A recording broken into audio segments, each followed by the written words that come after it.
वालेकुम वरहमतुल्लाहि वबरकातुहू। ओला इलेक्ट्रिक के बारे में हम आज बात करेंगे। बहुत से हजरात ये मैसेज डाल रहे हैं कि ओला को हम अभी बाय कर सकते हैं क्या, और ओला को हम सेल करना चाहिए क्या, ओला में अवरेज कर सकते हैं क्या। ऐसे बहुत सारे हजरात के सवालात है, तो हम उसका ये जवाब देने की कोशिश करेंगे। और जो ओला से रिलेटेड जो जानना चाहते, वो ये वीडियो को मुकम्मल देखे और दूसरों को भी शेयर करे।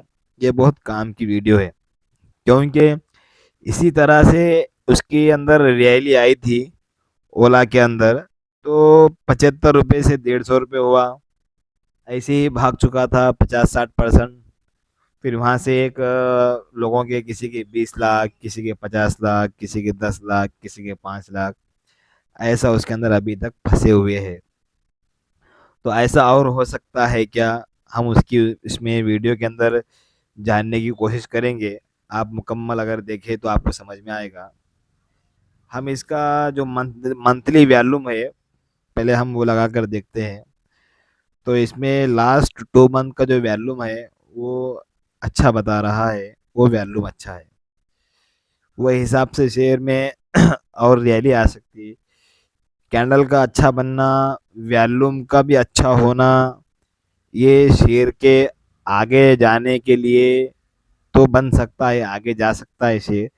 मगर शेयर को एक लेवल पे, ऊपर की लेवल पे ठहरना, फिर ठहर कर वहाँ से ऊपर जाना, ऊपर के रास्ते पे चलते रहना, ये उसका वॉल्यूम और कैंडल की बिना पर हम उसको तय नहीं कर सकते। तो आप वीडियो मुकम्मल देखेंगे तो आपको समझ में आएगा। जैसे हम वीकली के अंदर देख रहे हैं, तो वीकली के अंदर इसके अंदर एक अच्छा वॉल्यूम बना है। तो वीकली कैंडल को देखकर तो ऐसा लगता है ये स्टॉक यहाँ से 1-2 दिन, 3 दिन, 4 दिन के बाद और एक रैली दिखाकर लगभग 69 या 70 रुपये तक की रैली स्टॉक दिखा सकता। 69 रुपये, 70 रुपये वैल्यूम और कैंडल की बिना पर हम ये कह सकते हैं कि स्टॉक और थोड़ा बहुत रैली दिखा सकता, और इसके ऊपर भी अगर गया तो 80 रुपये तक की भी रैली दिखा सकता। अब शर्त यह है कि स्टॉक रैली दिखाना एक अलग है, इसमें बीटीएसटी वाले थोड़ा बहुत ट्रेड करे, फायदा ले लिए, वो बाहर हो गए। लेकिन बहुत सारे हजरात को मार्केट समझ में नहीं आता, फिर एंट्री ले लेते। फिर स्टॉक हल्का हल्का हल्का होते होते होते नीचे आकर टिक जाता। ना उसको बेच सकते, ना उसको बार बार खोल कर आप स्टॉक देख सकते, ऐसी हालत बन जाती। तो उसको समझने के लिए हमें दो चीज़ें समझना होगा। एक तो अंदर वॉल्यूम अच्छा है, और इसके अंदर कैंडल भी अच्छी बन रही है, और वीकली, मंथली, डेली के अंदर वॉल्यूम भी अच्छा अच्छा बना है।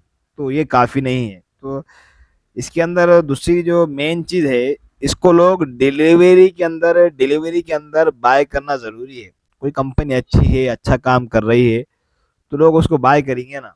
थोड़ी इंट्राडे में ट्रेड होगा उसे। तो हम इसको देखेंगे कि इसका डिलीवरी वॉल्यूम क्या चल रहा है। अगर डिलीवरी वॉल्यूम 50% के ऊपर अगर चल रहा होगा, तो ये स्टॉक आगे चल के कमाल दिखाएगा। या 50-60% के अगर ऊपर अगर चल रहा है, अगर डिलीवरी वॉल्यूम अगर नहीं है, तो ये एक ट्रैपिंग है, लोगों को फंसाने की चाल है। स्टॉक ऊपर तो जाएगा, मगर सबके पैसे लेके नीचे आ जाएगा।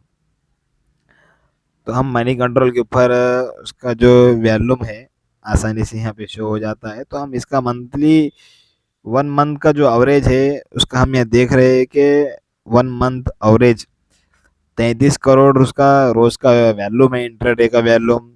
और उसका जो डिलीवरी वॉल्यूम है वो 7 करोड़ का, यानी 20% डिलीवरी वॉल्यूम है। तो 1 वीक एवरेज उसका 68 करोड़ रुपये उसका इंट्राडे ट्रेड है शेयर का। लेकिन डिलीवरी वॉल्यूम 12 करोड़ रुपये, 17% है। ऐसे ही पिछले दिन का 118 करोड़ रुपये का उसका इंट्राडे वॉल्यूम है, और उसके अंदर जो डिलीवरी में जो शेयर बाय किए गए हैं वो सिर्फ और सिर्फ 18 करोड़ है। यानी मंथली एवरेज से भी कम है, उसके 15% उसका डिलीवरी वॉल्यूम है।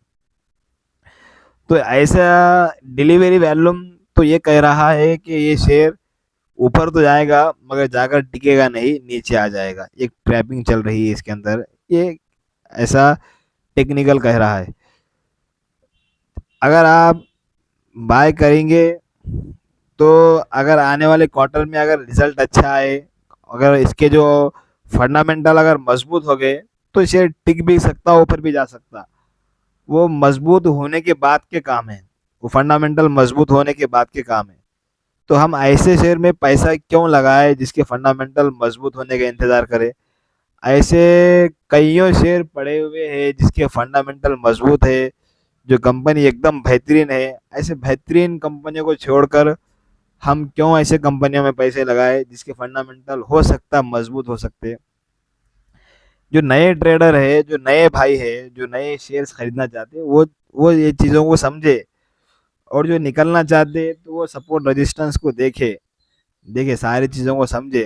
अगर उनका कोई पैसा पड़ा हुआ है, काम का नहीं है, बड़े बड़े एक्सपर्ट ये कह रहे हैं कि 2026 में कंपनी काम अच्छा करेगी, वो काम की बुनियाद पर शेयर ऊपर जाएगा। अभी तो खाली बातें अच्छी कर रही है, काम तो अभी कुछ अच्छा हुआ नहीं। अगर होगा तो 2026 में एक नई रैली आएगी। जैसे जोमेटो 120 से जो रैली दिखाया, चंद महीनों के अंदर ही 120 से 350 तक का सफर, 300 प्लस का सफर तय करा। यानी कब कंपनी जब मजबूत होगी, फंडामेंटल मजबूत हो गए, शेयर को जाने के लिए सालों नहीं बस महीने काफी है।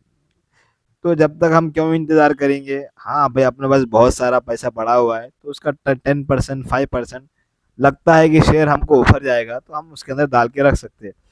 हमारा हाल ऐसा होता है कि हम अपना पूरा अमाउंट कोई भी शेयर के अंदर डाल के बैठ जाते हैं। तो हम क्या करें, ऐसे शेयर को हाथ ना लगाएं। जैसे हम देखते हैं दूसरे शेयर, जैसा हम महिंद्रा को देखते हैं, उसके अंदर डिलीवरी का वैल्यूम क्या होता है, तो आपको समझ में आएगा कि आखिरकार चल क्या रहा है। जैसे महिंद्रा एंड महिंद्रा हम यहाँ सर्च कर रहे हैं, ये कंपनी एकदम बेहतरीन कंपनी है।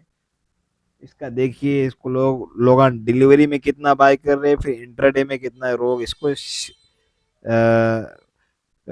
खरीद रहे, बाय कर रहे। तो इंट्राडे वाले तो फायदा उठा ले रहे, बाकी हम जैसे लोग जो है उसके अंदर अटक के बैठ जा रहे महीनों के लंबा। तो देखिए यहाँ पे इसका महिंद्रा एंड महिंद्रा का 1 मंथ एवरेज है 29 लाख रुपए। उसका इंट्राडे वैल्यू में है, उसके अंदर से 18 लाख डिलीवरी वैल्यू में है। उसका परसेंटेज हो रहा है 61% उसका हो रहा है। और 1 वीक का इसका डिलीवरी वैल्यू में 57%। और उसका इंट्राडे वैल्यू में 31 लाख रुपए। ये आपको कोई बड़े से बड़ा एक्सपर्ट भी आपको ये सारी चीज़ें इसी तफसील से नहीं बताएगा। फ्री में मिल रही तो ज़्यादा से ज़्यादा शेयर करे, ज़्यादा से ज़्यादा इसको देख कर समझे। तो ऐसा है इसका, जो शेयर का डिलीवरी वैल्यू 50% के ऊपर रहता है, तो वो शेयर के अंदर तेज़ी आना बाकी रहती और तेज़ी आते रहती। वो शेयर को लोग खरीद के छोड़ते रहते, उसमें बाय करते रहते, छोड़ते रहते। तो ये सारी चीज़ों को आप समझे, समझ कर ट्रेड ले। और बीटीएसटी वाले बीटीएसटी की तरह ट्रेड करे, जो लॉन्ग टर्म वाले हैं वो लॉन्ग टर्म में किस तरह ट्रेड लेना है उनको लॉन्ग टर्म के तरीके सीखे, बीटीएसटी वाले बीटीएसटी के तरीके सीखे, स्विंग ट्रेड वाले स्विंग ट्रेड की तरह करे। जो जिस फील्ड में रहकर ट्रेड करना चाहता है उस फील्ड को अच्छी तरह सीखे, तो मार्केट से फ़ायदा उठाएगा। ट्रेड कर रहे बीटीएसटी के अंदर, शेयर नीचे आ जा रहा है तो स्विंग ट्रेड में आ जा रहे हैं, और थोड़ा नीचे आ जा रहा है तो लॉन्ग टर्म में आ जा रहे हैं। जैसा जैसा नीचे आ रहा वैसा वैसा माइंडसेट चेंज हो रहा। ऐसा नहीं चलेगा मार्केट के अंदर। आप जिसमें जो सोच कर अमाउंट डाले, वो सोच के हिसाब से आप अगर आप ट्रेड करें तो मार्केट में कामयाब हो सकते। नहीं तो मार्केट में आपका बहुत दिन पैसा अटका हुआ रहेगा, और आपका पैसा एक बहुत सारा वक्त को ज़ाय कर देगा।